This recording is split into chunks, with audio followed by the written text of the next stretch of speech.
Puji Tuhan, malam hari ini kita akan lihat firman Tuhan. Saudara, karena sudah umur 50 terpaksa saya mesti pakai kacamata ini. Ya, aduh, puji Tuhan. Udah mesti pakai kacamata saya ini. Umur 50 tahun udah mesti pakai kacamata. Puji Tuhan, saudara. Bertepatan malam hari ini kita dalam ibadah doa, saudara. Ya, saya ingin kita melihat firman Tuhan di dalam Mazmur pasal yang ke-18. Mazmur pasal yang ke-18, saudara. Hari Sabtu kemarin, tanggal berapa berarti hari Sabtu ya? Tanggal berapa Pak Gembala? Sabtu ini tanggal besok 14. Tanggal 7 ya? Iya 7, benar. Saya diundang oleh kebetulan ada kenalan. Dia pengurus di Yatuber, saudara. Yayasan Tuna Bersatu. Jadi saya melayani di daerah Citra Raya sana, saudara. Mereka pakai satu gedung GBI. Nah, di sana yang saya layani itu orang-orang tunanetra, saudara. Beserta yang disabilitas ya, saudara ya. Tapi saudara, saya melihat mereka memuji Tuhan, Pak Gembala. Waduh, begitu semangat mereka memuji Tuhan. Yang main musik, yang pimpin pujian, yang singer, semua tunanetra, saudara. Tapi mereka memuji Tuhan kayak kayak nggak buta pokoknya, saudara.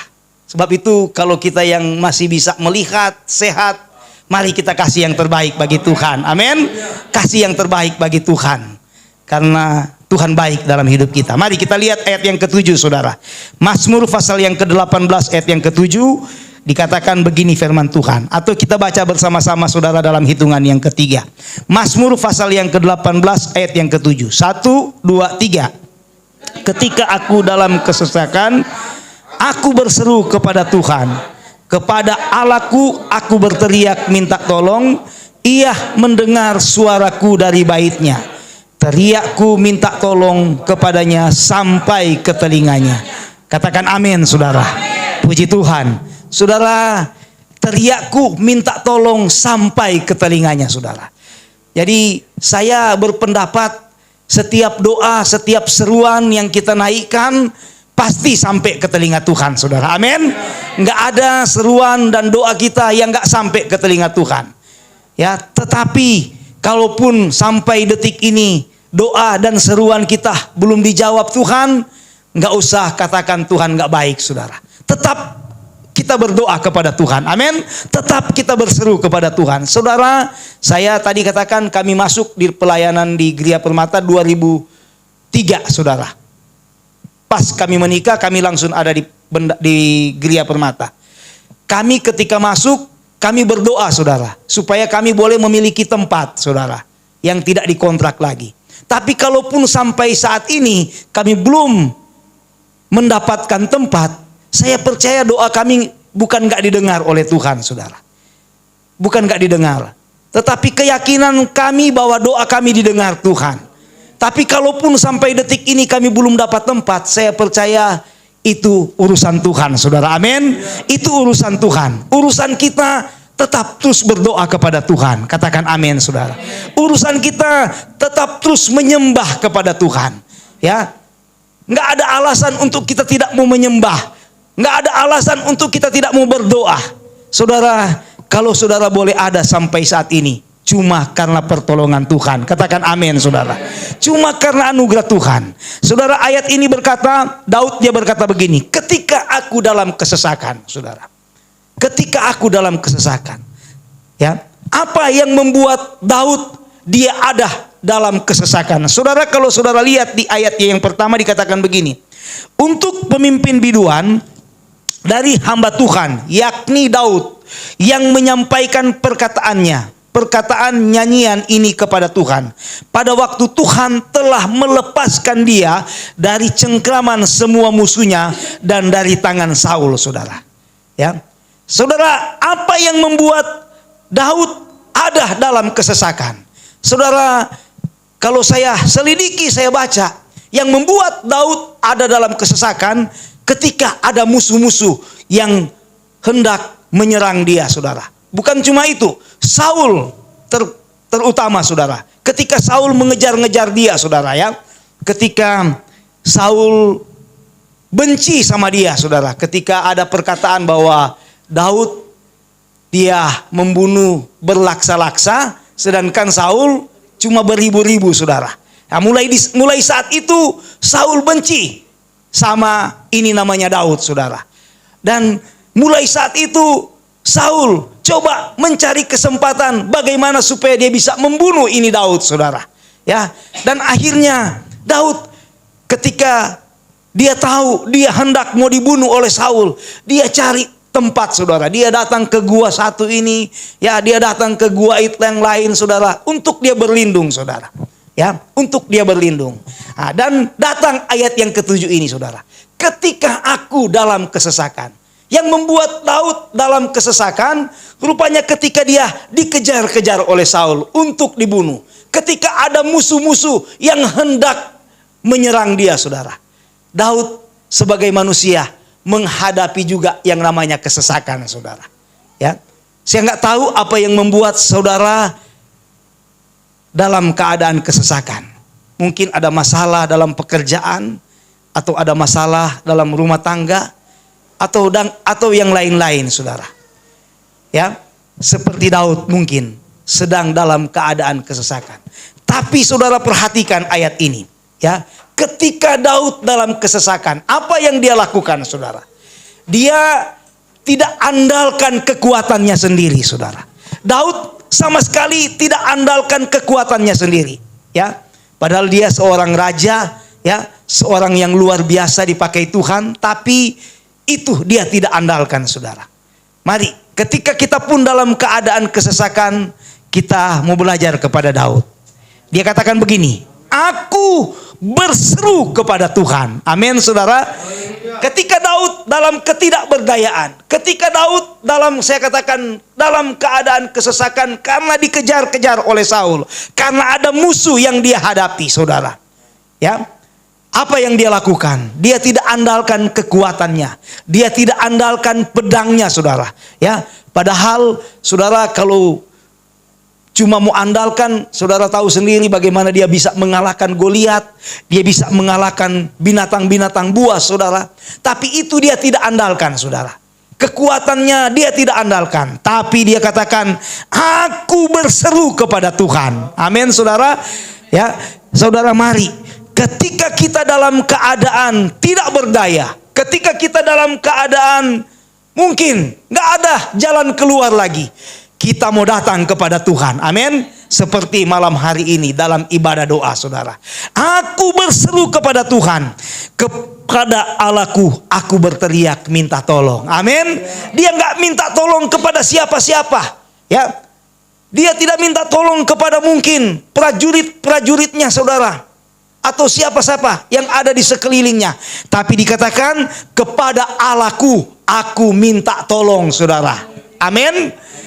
Kepada Allahku aku minta tolong. Mari kita yang datang malam hari ini, sekali lagi, ketika kita dalam ketidakberdayaan, saudara, hari-hari ini nggak bisa dipungkiri, kita diperhadapkan dengan keadaan yang sulit, saudara. Amin. Kita hari-hari ini diperhadapkan dengan keadaan yang sukar, saudara. Banyak orang yang takut, saudara. Ya, banyak orang yang khawatir hari-hari ini.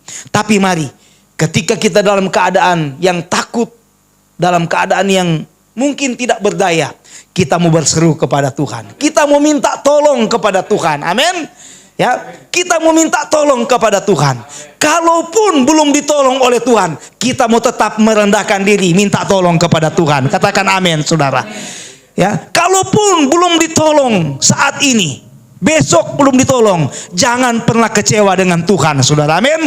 Jangan pernah kecewa dengan Tuhan. Tapi kita mau tetap terus datang untuk berseru kepada Tuhan, saudara. Ini, ya, dikatakan ketika aku dalam kesesakan, aku berseru kepada Tuhan. Kepada Allahku aku berteriak minta tolong. Ia mendengarkan suaraku dari baitnya. Teriakku minta tolong sampai ke telinganya, saudara. Luar biasa.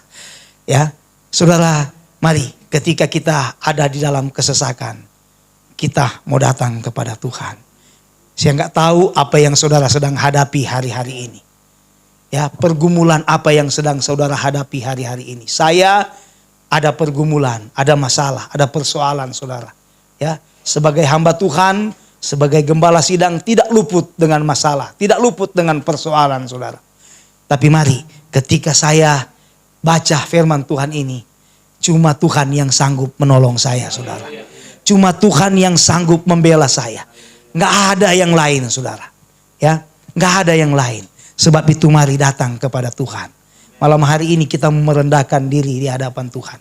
Hal yang pertama saudara, datang dan berseru kepada Tuhan. Dan yang kedua saudara, ketika kita dalam kesesakan. Di dalam Amsal pasal yang ketiga. Amsal pasal yang ketiga di ayatnya yang ke Amsal 3 ayatnya yang kelima. Firman Tuhan berkata demikian, ketika kita dalam kesesakan, apa yang harus kita lakukan? Tadi kita datang berseru, kita datang memohon. Dan yang kedua saudara, Amsal 3 ayat 5, dikatakan begini, percayalah kepada Tuhan dengan segenap hatimu dan janganlah bersandar kepada pengertianmu sendiri. Yang kedua saudara, ketika kita dalam ketidakberdayaan, ketika kita dalam pergumulan yang berat, dalam masalah, apa yang harus kita lakukan? Kita harus percaya kepada Tuhan dengan segenap hati. Katakan amin saudara. Percayalah kepada Tuhan dengan segenap hati saudara. Ya, kita harus percaya kepada Tuhan dengan segenap hati. Mungkin ada yang datang malam hari ini. Ya, mungkin ada yang datang malam hari ini sedang setengah-setengah percayanya kepada Tuhan berubah saudara. Ya, karena dikatakan percaya kepada Tuhan dengan segenap hati. Berarti ada orang yang percaya kepada Tuhan tapi tidak dengan segenap hati saudara.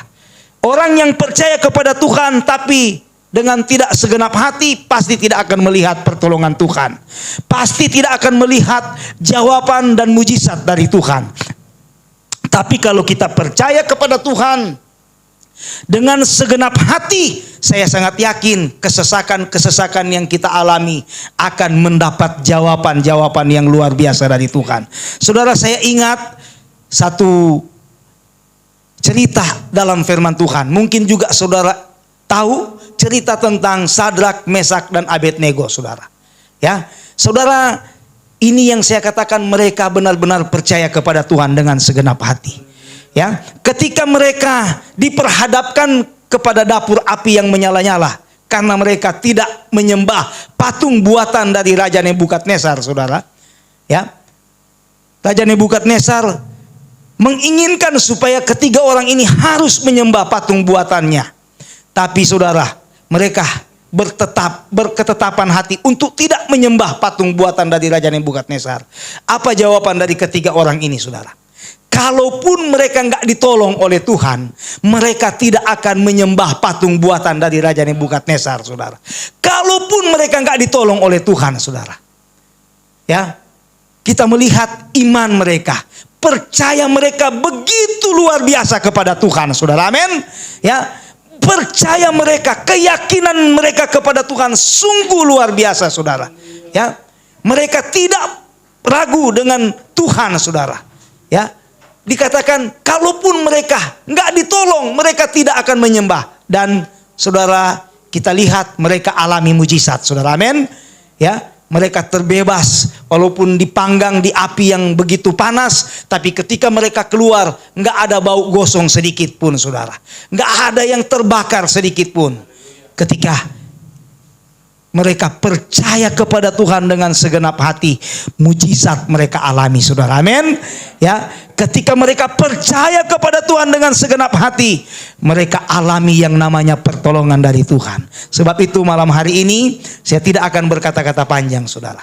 Tapi mari, ketika mungkin saudara dalam kesesakan, ketika mungkin kita dalam ketidakberdayaan, kita mau berseru kepada Tuhan. Amin.